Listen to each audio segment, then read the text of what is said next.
A vida cristã não pode ser vista como um amontoado de teorias e subjetividades. Ao contrário, somos lembrados que estamos no caminho e precisamos andar.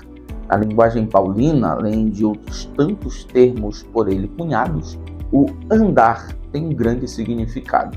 Transmite o constante desafio para avançarmos da teoria para a prática cristã, conforme o padrão exposto pelas Escrituras e o absoluto modelo que é Cristo. Paz, eu sou o pastor Wellington Salles e mais uma vez, como sempre, é um grande prazer vir aqui para juntos fazermos as considerações a respeito desta feita da lição de número 4, que tem como tema como se conduzir na caminhada. Desde a primeira lição, nós temos sido apresentados de maneira metafórica a vida cristã no ambiente de uma jornada, tendo, logicamente, como início o novo nascimento, tendo como desafio a escolha constante pela porta estreita e o caminho apertado, tendo também como esperança a vida eterna, e agora veremos as normas, os métodos de como nós devemos caminhar a caminhada que nos está proposta.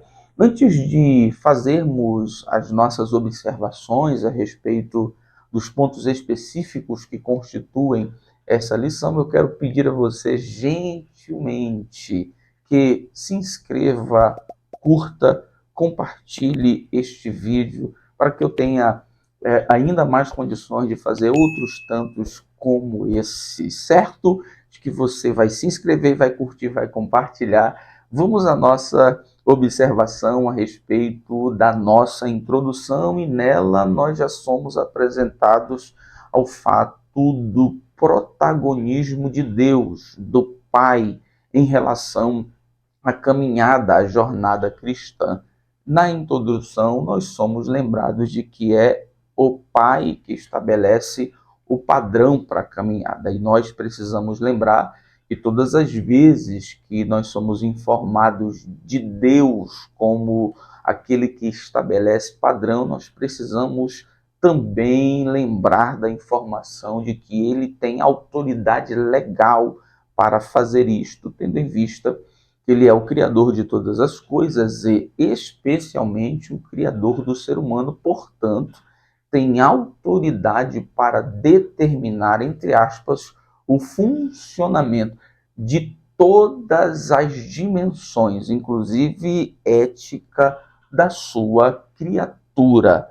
Na introdução também nós somos lembrados de que é ele, Deus, o Pai, que sinaliza o método, portanto, ele é o supremo orientador, ele que mostra o caminho, que orienta o caminho a que deve ser seguido. E, por fim, ele é o que corrige, portanto, é apresentado como pai, tendo em vista que é nesse ambiente familiar, nesse ambiente paterno, que é observada esta ação bondosa de Deus da correção. Isso fica de maneira muito clara exposta no livro de Hebreus, em que se considera que aquele que recebe a correção é filho e o que não aceita não é filho.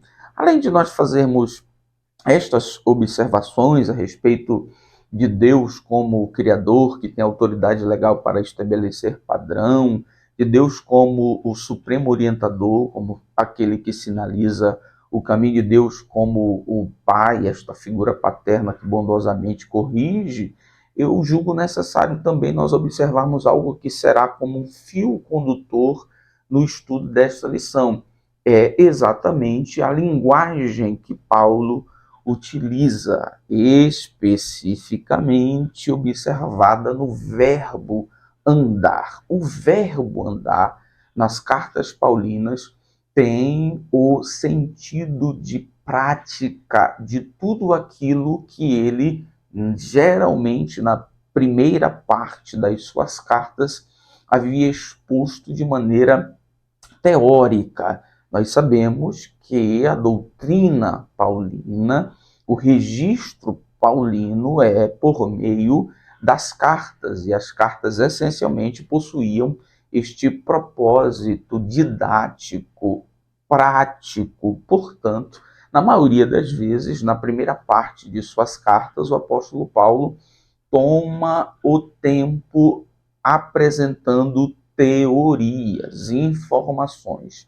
E na última parte, ele apresenta as orientações práticas, as implicações destas informações na vida cristã, e geralmente o faz utilizando o verbo andar. Portanto, na linguagem paulina, andar significa ir da teoria para a prática cristã. Tendo dito isso, vamos ao nosso primeiro ponto, o padrão de conduta na caminhada cristã. E aqui é interessante que nós vamos perceber uma espécie de combinação de responsabilidades na jornada cristã. A jornada cristã não é solitária, e diferente da percepção calvinista, o crente em si mesmo não possui uma espécie de segurança de salvação, uma vez salvo, salvo para sempre. Mas há uma percepção de atitudes que partem tanto do homem como de Deus. Portanto, responsabilidades combinadas na conduta, na caminhada cristã. Pelo lado humano, nós percebemos a necessidade do estudo da Bíblia. Quem procura atentar para esses ensinamentos, meditando, lendo, estudando e obedecendo, terá o crescimento para uma vida espiritual firme, visto que a Bíblia é a fonte da orientação para se viver bem, e como nós costumamos dizer, a Bíblia é o manual da conduta cristã, essencialmente digna para tal, tendo em vista que ela também é essencialmente inspirada por Deus, portanto, digna de estar no patamar autoritativo, ou seja, a Bíblia tem autoridade essencial para ser o que é, para ser o padrão de conduta da caminhada cristã. Portanto, nesse âmbito de responsabilidade humana, em primeiro lugar, para que se mantenha um padrão de conduta na caminhada, é necessário o estudo da Bíblia. Ainda no âmbito de responsabilidade humana, é interessante observar a responsabilidade de manutenção do relacionamento pessoal com Cristo. Deve-se priorizar um relacionamento pessoal com Cristo, o que acontece também por meio da oração, a qual é recomendada por Paulo que seja sem cessar.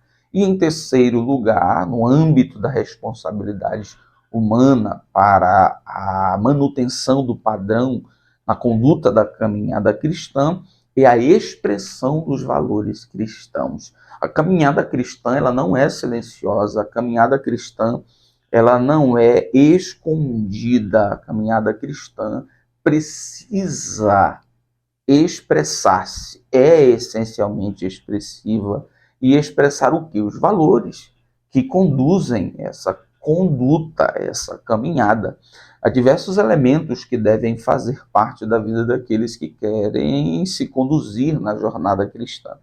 É preciso que o brilho de Cristo seja visto na expressão dos valores cristãos, evidenciado por meio do amor ao próximo no ato de perdoar, de ser justo e fugir do pecado. Portanto, senhoras e senhores, no âmbito da responsabilidade humana nessa caminhada está o estudo da Bíblia, a manutenção do relacionamento pessoal com Cristo, com protagonismo para o uso desta ferramenta que é a oração, e a concepção de que a caminhada cristã não é uma caminhada assim enigmática, escondida, silenciosa, imperceptível, mas ela possui uma missão expressiva de manifestar, por meio dos valores cristãos, o brilho de Cristo. Nós falamos da responsabilidade humana na caminhada, mas e a responsabilidade divina. O que é que Deus faz por nós, conosco, juntamente conosco, na caminhada? É produzindo, provendo, promovendo a presença e a ação do Espírito Santo. Todas as vezes que estudamos sobre salvação, nós somos lembrados que nesse espaço de tempo entre o novo nascimento e o arrebatamento, o fim da caminhada cristã, que é o céu, nós não estamos sozinhos. Nós recebemos do Espírito Santo as ofertas necessárias para que nos preservemos no caminho. Sobre nós está também a responsabilidade de responder positivamente a essas ofertas.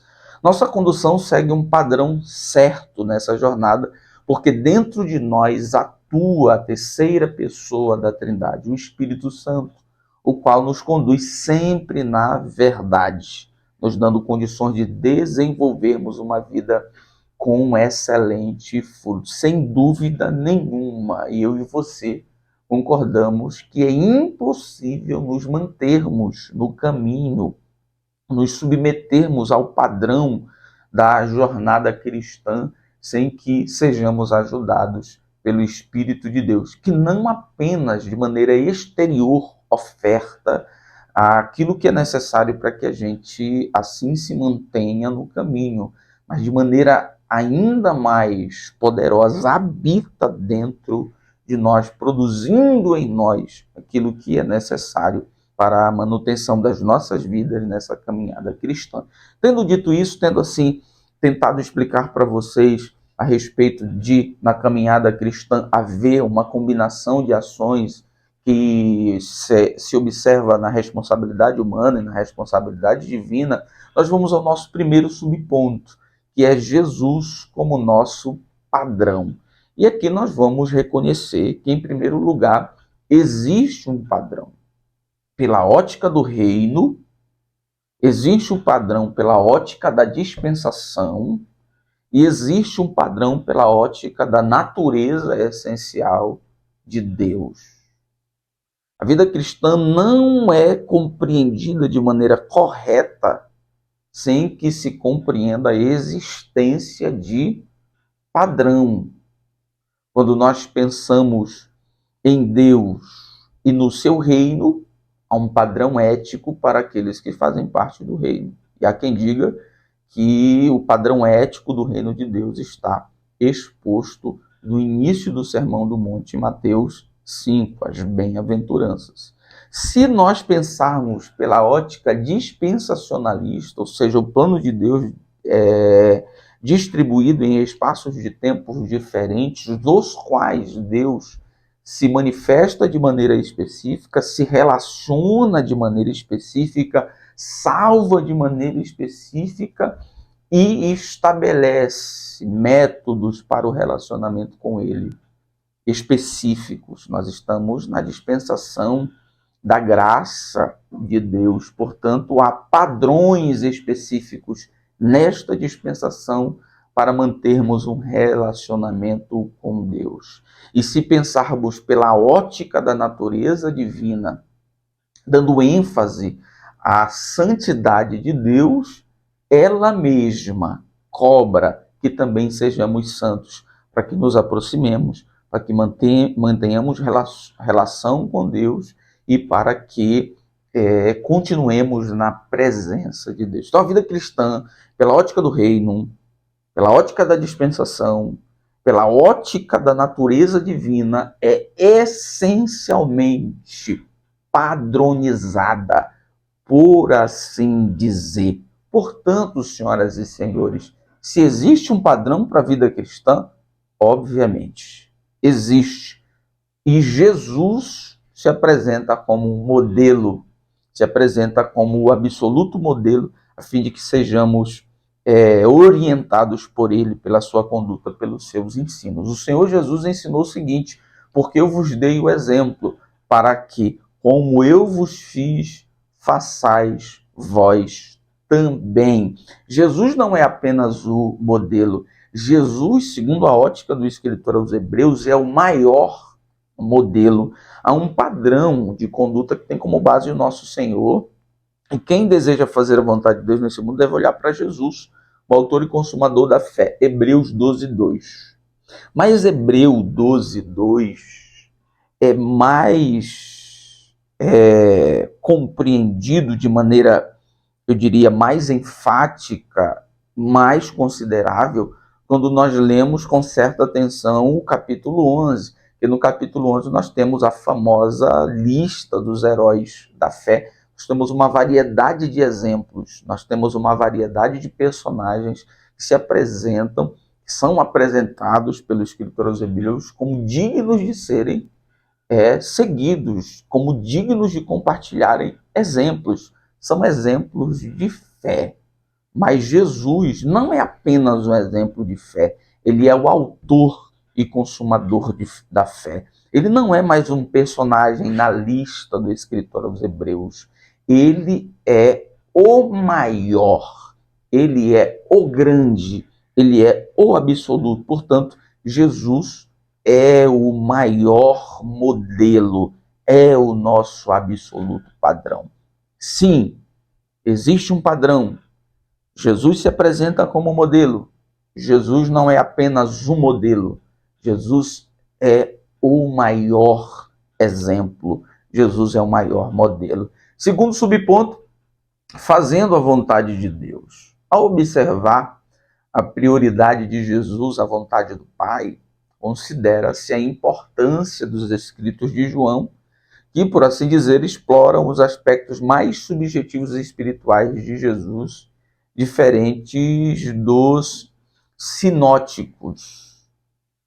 João, diferente da abordagem de Mateus, que apresenta um Jesus judeu com essa roupagem cultural e religiosa judaica, diferente de Marcos, que apresenta Jesus sob uma ótica romana, o trabalhador por excelência, o homem da ação, diferente de Lucas, que apresenta Jesus como filho do homem, apresentando em sua humanidade para uma realidade gentílica, João meio que deixa um pouco de lado essas abordagens visíveis de Jesus como judeu, como um grego, como um gentil e assim sucessivamente, mas procura captar informações a respeito do que é interno a Jesus e especialmente do seu relacionamento com o Pai. E é por isso que nós conseguimos observar, por meio dos escritos de João, por exemplo, a prioridade que Jesus dá para fazer a vontade do Pai. Como assim ele se estabelece como exemplo? Percebam o que está escrito em João 4, 31 até 34. Uma comida tenho para comer que vós não conheceis. Então os discípulos diziam uns aos outros, trouxe-lhe porventura alguém de comer?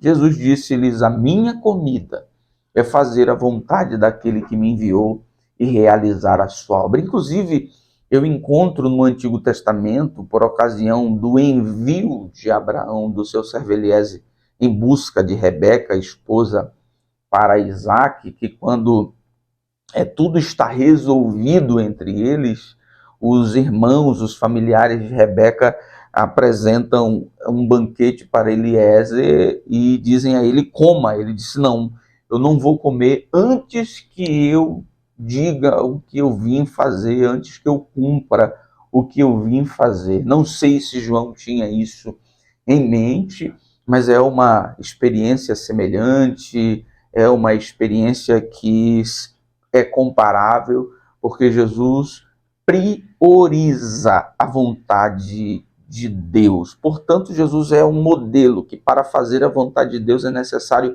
senso de prioridade.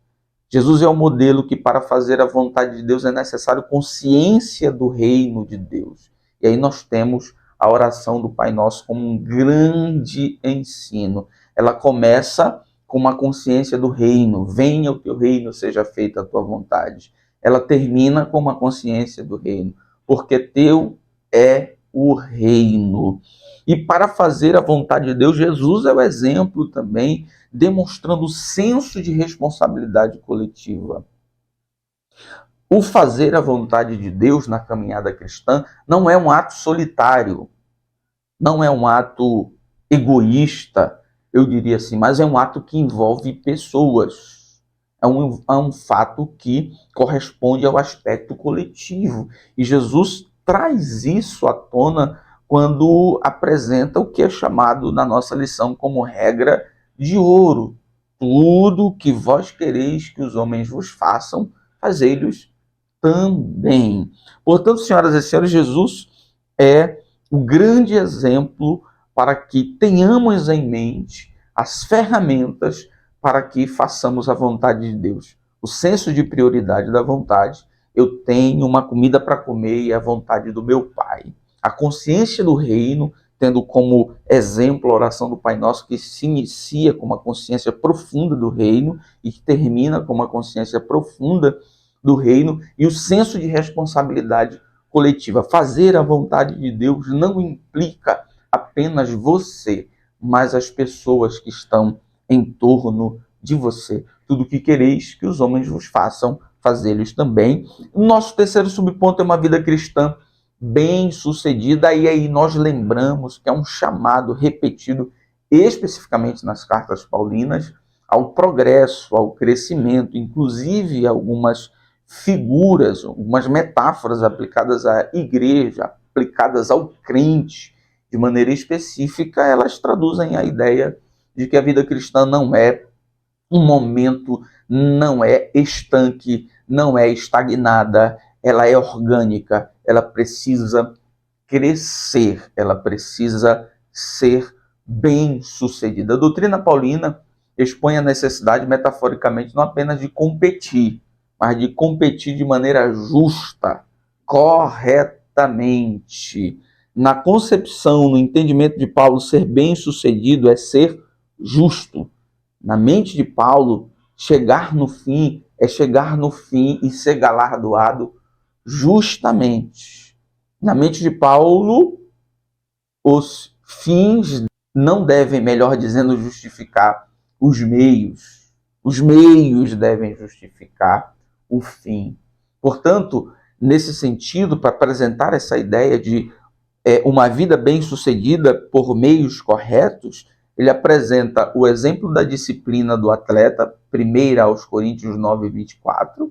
Ele apresenta o exemplo da indisciplina de Israel no deserto, 1 aos Coríntios 10, mesmo sendo abençoados de maneira sobrenatural por Deus, não caminharam corretamente e não foram bem-sucedidos na jornada do deserto. E, por fim, ele apresenta o exemplo da fraude de quem compete em 2 Timóteo 2,5, dizendo que é necessário que quem corra, corra justamente. Ninguém vai ser recompensado se não militar, se não competir legitimamente. A vida cristã pressupõe progresso, a vida cristã pressupõe sucesso, a vida cristã pressupõe crescimento, mas pelas vias corretas. Lembrem-se da disciplina do atleta, lembrem-se do exemplo ruim de Israel para não sermos como, e lembrem-se de que ninguém, segundo o apóstolo Paulo escrevendo na segunda carta a Timóteo, capítulo 2, versículo 5, vai ser recompensado se não competir de maneira justa. O importante não é chegar, o importante também é como você vai chegar. Tendo dito isso, fechando o primeiro ponto, vamos ao nosso ponto 2, fazendo a caminhada com prudência e sabedoria, que acaba sendo, senhoras e senhores, uma consequência imediata daquilo que nós acabamos de considerar no terceiro subponto. E aqui, é claro, com ênfase a duas virtudes: prudência e sabedoria. Não é correr loucamente, desordenadamente, desvairadamente. É correr a carreira que está proposta, mas de maneira justa, de maneira legítima, de maneira correta, de maneira disciplinada. E disciplina, justiça, legitimidade pressupõe a existência de pelo menos duas verdades, dois princípios, duas virtudes: prudência e sabedoria. Prudência e sabedoria são consideradas virtudes fundamentais para o cristão se conduzir bem na jornada para o céu. O que é prudência? Prudência trata da capacidade que uma pessoa possui de tomar decisões de modo prudente, ponderado, avaliando as consequências das ações antes mesmo delas terem sido realizadas, antes dela acontecerem. Nós partimos da concepção de que hoje em dia nós conhecemos uma série de pessoas imprudentes que não situam-se no contexto em que estão inseridos, não situam-se no relacionamento que estabelecem, portanto, são totalmente desconectadas da realidade. A imprudência prova uma desconexão total com o contexto, com o relacionamento, com a realidade e com a racionalidade. Naturalmente, o ser humano é lembrado, inclusive pelo medo, das consequências das suas palavras, das suas atitudes. Isso tem um propósito: preservação física, preservação emocional. Os imprudentes têm uma espécie de disfunção natural, tem uma espécie de disfunção mental nesse sentido. A caminhada cristã, ela é espiritual, ela envolve coisas sobrenaturais. Claro, sim, senhores, o Espírito habita em nós. Deus está, como nós vimos inicialmente, envolvido conosco nessa caminhada cristã. Mas isso não exclui a necessidade de pensar, de ser racional. É impossível ser prudente sem ter a capacidade de pensar, sem ter a capacidade da razão, de raciocinar. É apenas com essas capacidades, em dias, eu diria assim, que nós somos capazes de antever, nós somos capazes de verificar as consequências de atos, de decisões ainda não realizadas, antes delas acontecerem, e assim decidir ou não. Do contrário, nós podemos prejudicar momentaneamente, mas nós podemos prejudicar permanentemente a nossa caminhada cristã. Quantos e quantos crentes se desviaram por uma palavra mal colocada? Quantos e quantos crentes se desviaram por uma profecia mal expressada, mal comunicada? Quantos e quantos crentes se desviaram por atitudes até corretas, por expressões até da verdade, mas feitas de maneira imprudente? A prudência é uma virtude essencial. Segundo subponto, não andeis como nécios, e aqui nós somos chamados não especificamente a inteligência, nós somos chamados a sabedoria, porque tem gente que é inteligente, mas não é sábia, e tem gente que é sábia, mas não é inteligente do ponto de vista das informações acadêmicas e técnicas como nós conhecemos. A sabedoria, é mais do que conhecimento humano. Trata-se de uma percepção espiritual que vem de Deus, concedendo aos seus servos um viver justo, reto em toda e qualquer situação. Sabedoria nas Escrituras não é acúmulo de conhecimento, não é informação, não é inteligência. Sabedoria nas Escrituras é a capacidade de se conduzir corretamente, conforme a vontade de Deus, numa variedade considerável de ocasiões, de circunstâncias e de desafios que se relacionam propriamente à vida do ser humano. Ser sábio é receber de Deus a orientação, o discernimento, para que numa variedade enorme de circunstâncias, saiba se conduzir para a glória de Deus e para o bem pessoal e para o bem de quem está ao seu redor. E em terceiro lugar, terceiro subponto, andeis, olha o verbo andar aqui na linguagem paulina como sábios, vivam como sábios. É relevante compreender que essa sabedoria não é humana, não surge de cursos acadêmicos, ela é espiritual, vem de cima. Por meio dessa sabedoria andamos em santidade e nos tornamos semelhantes a Jesus. Essa sabedoria é uma provisão divina que somente por ela vamos caminhando e nos conduzindo e parecendo diariamente mais um pouco com Jesus. Vamos ao nosso ponto 3, vencendo os dias maus. Nessa nossa jornada, nem sempre o dia está aberto, céu azulado, nuvens espaçadas, e aquele cenário idílico de paraíso. Em algumas vezes, o céu estará nublado. A previsão do tempo, como fez o apóstolo Paulo em muitas ocorrências, vai apontar para dias ruins, dias maus, dias difíceis de serem vividos. E como é que a Bíblia nos orienta para atravessarmos esses dias maus? Primeiro, a Bíblia nos orienta a ter uma vida ativa de oração e comunhão com Deus. Segundo, a Bíblia, ela mesma é a consolação. O apóstolo Paulo fala da consolação das Escrituras. É uma provisão de Deus para ensinar e para consolar. A Bíblia apresenta conselhos divinos de renovação para a mente e orientações precisas. E a Bíblia também nos apresenta armas, e são armas de ataque e defesa para as batalhas nos dias maus.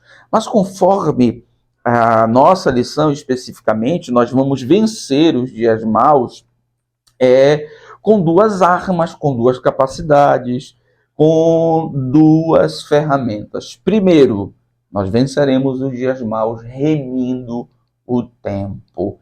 E remir vem de redenção.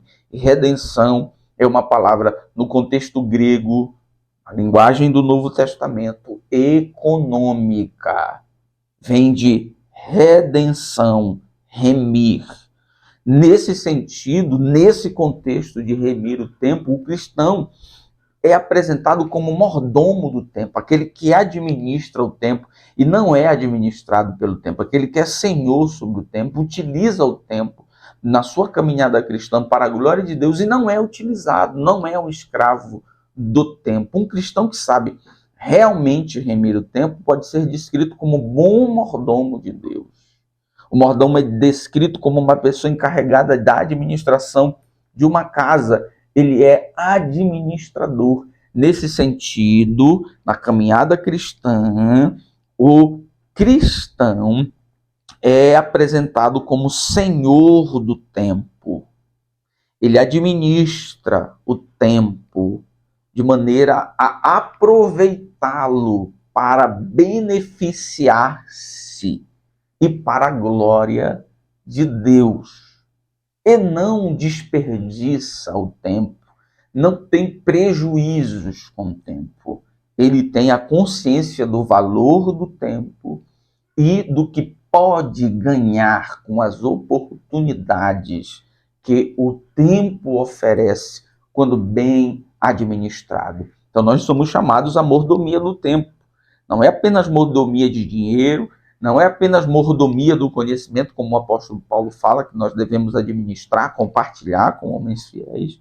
Não é apenas a mordomia do corpo, como nós devemos administrar o nosso corpo para a glória de Deus, mas principalmente, essencialmente, a mordomia do tempo, que envolve todas essas outras percepções de administração daquilo que Deus nos deu, e esse é um grande desafio da nossa geração. Segundo subponto, remindo o tempo, administrando o tempo, aproveitando as oportunidades que o tempo é administrado dá até a volta do Senhor. E segundo a minha percepção, o versículo bíblico que mais traduz a ideia de aproveitamento de tempo em vista da iminência, da urgência da volta de Jesus, é Apocalipse, capítulo 22, versículo 11.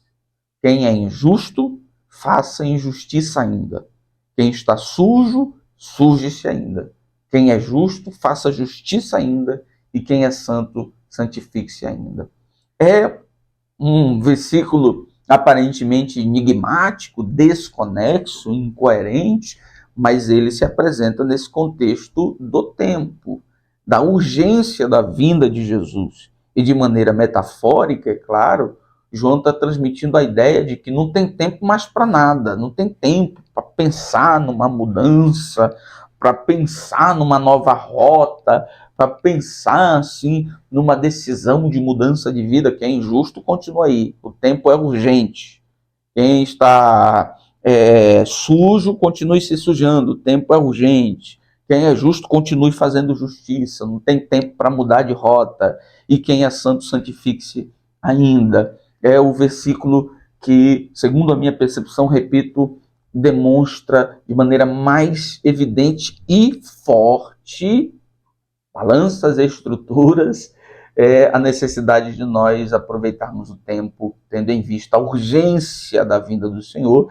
E, em último lugar, terceiro subponto, os dias são maus. A expressão os dias maus se refere a esta era em que estamos vivendo, na qual Satanás exerce influência maléfica, inclusive no tempo.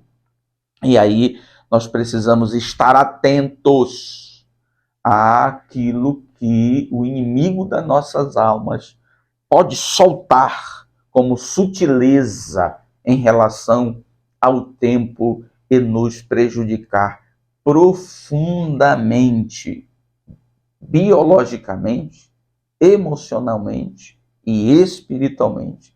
Não sejamos servos, sejamos senhores do tempo. Queridos e queridas, senhoras e senhores, estas são as minhas considerações. Deus te abençoe poderosamente.